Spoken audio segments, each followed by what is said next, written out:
Just on another issue, you've been deeply involved in Indigenous affairs for some time. You've worked with Noel Pearson at the Cape York Institute in particular. You know a lot of Aboriginal leaders very closely. Are you, as a Coalition MP, completely comfortable with the changes to the Racial Discrimination Act? The question with the Racial Discrimination Act is, how do we address racism that exists in the country today?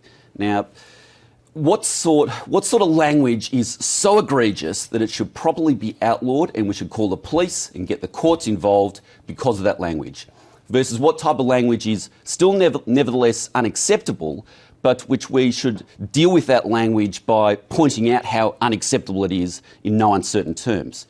Now, I think that the balance with the present Racial Discrimination Act is out of kilter because it has words like offend, which becomes a criminal act. Now, some language which you can use which might offend someone doesn't have to be particularly great, but that becomes a criminal act. Now, I think the balance needs to be somewhere else.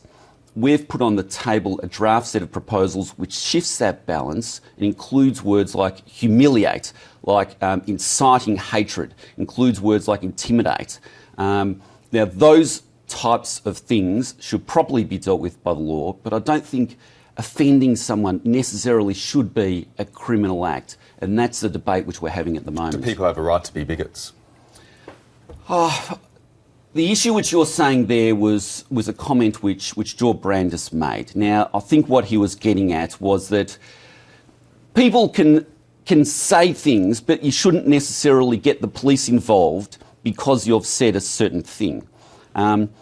It comes down to what type of language do you get the police involved and the courts involved with? What type of language should be criminal versus what type of language is nevertheless unacceptable but should be just dealt with by saying it's unacceptable, pointing it out in no uncertain terms.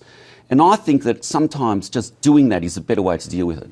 With the Act in the way that it is at the moment, are you aware of the police being called in any instance time recently? In many instances it has not, Virginia, but when you look at... It hasn't happened at all, has it? But that's when you look at the Act itself, and I'm sure you've looked at it closely, Virginia, it says that if you offend someone, and it's a subjective measure, so if you're personally offended, even though many people may not have thought it was offensive language, then it can be considered a crime. Now, that's where I've got reservations with. That's where I think we do need to relook at that bill, that Act, and change some of the language so that there is a higher threshold.